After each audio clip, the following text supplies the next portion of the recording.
नमस्कार दोस्तों, हमारे चैनल ज्ञानधारा एसटीपी में आपका स्वागत है। दोस्तों, मैं आज आपके लिए फिर एक ओशो की एक शानदार कहानी लेकर आया हूँ जो कि आपको बहुत ही अच्छी सीख देने वाली है। और इस कहानी से आपको आपको एक अच्छा अनुभव भी प्राप्त होगा।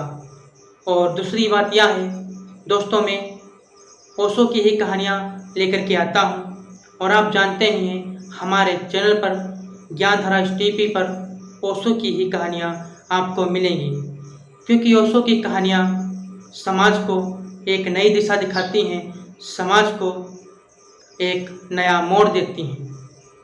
तो दोस्तों, आइए अब हम ओशो की कहानी की तरफ आपको ले चलते हैं। जैसे कि एक नगर था और उस नगर में एक सेठ जी रहते थे, लेकिन जो सेठ जी थे उनके दरवाजे पर कोई भिक्षा मांगने के लिए आता था तो सेठ जी उसको भिक्षा नहीं देते थे, बल्कि भिक्षा की जगह पर उल्टा सीधा कह करके उसको भगा देते थे। तो जो भिखारी होता था वह वहाँ से चला जाता था।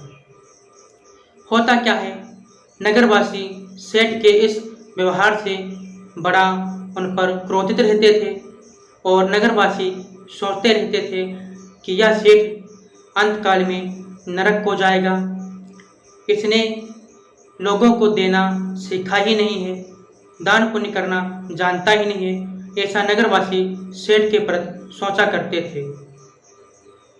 दोस्तों, एक दिन क्या होता है, उसी नगर में एक पहुँचे हुए एक महात्मा पहुँचते हैं और उनकी ख्यात दूर दूर तक थी। लोग उनके वचनों को सुनने के लिए आते थे और जो सेठ थे, जब उनको यह पता चला कि हमारे नगर में कोई एक सिद्ध महात्मा जी आए हुए हैं, तो वह सेठ अपना दरवाज़ा बंद कर लेता कि हमें उस महात्मा को कुछ देना ना पड़ जाए। होता क्या है, नगरवासियों ने सेठ के बारे में उन महात्मा जी से बताया कि एक सेठ है और उसके दरवाजे पर कोई भिक्षुक आता है भिक्षा मांगने के लिए, तो उसे वह गालियाँ दे करके भगा देता है, उल्टा सीधा बोल करके भगा देता है और उसे भिक्षा नहीं देता है।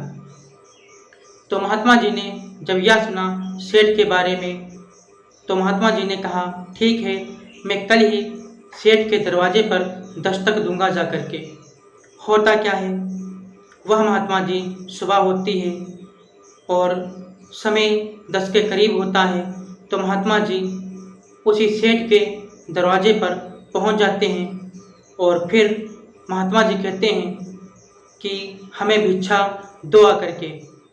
उस दरवाजे पर दस्तक लगाते हैं। होता क्या है, सेठ बाहर निकल कर आता है और उन्हें इतनी गंदी गंदी गालियाँ देता है, वह उन पर गालियों की बौछार करने लगता है और महात्मा जी शांत खड़े रहते हैं और सेठ उनको गालियाँ देता जाता होता है। कुछ देर गालियाँ देने के बाद जब सेठ शांत हुआ, तो महात्मा जी ने मुस्कुराते हुए कहा कि सेठ जी, मैं आपसे एक बात पूछना चाहता हूँ, क्या तुम मुझे बताओगे?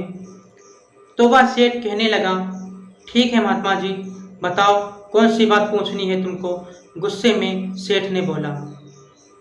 तो महात्मा कहने लगे, आपके यहाँ कोई मेहमान आते हैं तो उनके लिए अच्छे अच्छे मिष्ठान लाते हो और भोजन भी अच्छा बनवाते होंगे। तो कहा, हाँ बनवाते हैं और अच्छा मीठा भी लाते हैं मेहमानों के लिए। तो महात्मा जी आगे कहते हैं कि अगर वह जो मेहमान है आपका भोजन और आपका जो मीठा है अगर ना खाएं तो क्या तुम उसको करते हो? तो सेठ जी कहने लगे, अगर वह स्वीकार नहीं करते हैं, मेहमान हमारा मीठा या भोजन नहीं खाते हैं, तो उसे हम अपने पास रख लेते हैं और बाद में हम ही खा जाते हैं।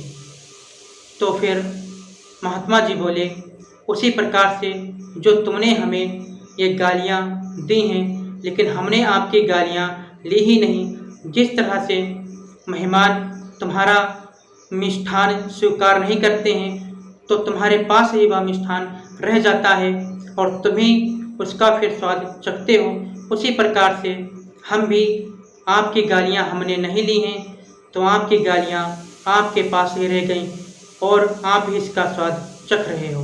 महात्मा जी यह कह करके वहाँ से चले जाते हैं। सेठ को एक बहुत अच्छी सीख मिली और उसने उसी दिन से प्रण कर लिया कि आज के बाद हम किसी को भी उल्टा सीधा नहीं कहेंगे। दोस्तों, मैं आशा करता हूँ आपको यह कहानी अच्छी लगी होगी और इस कहानी से यही सीख मिलती है, अगर आपको कोई 10 रुपये दे रहा है, अगर आप उससे नहीं ले रहे हो तो उसके 10 रुपये उसके पास ही रह जाएंगे। उसी तरह से अगर कोई आपको गालियाँ दे रहा है, अगर आप गालियाँ नहीं स्वीकार कर रहे हो तो वह गालियाँ उसी के पास रह जाएंगी। तो दोस्तों, एक बहुत ही अच्छी सीख मिली है इस कहानी से और मैं अगली वीडियो में मिलूँगा एक नई कहानी के साथ। तब तक के लिए नमस्कार।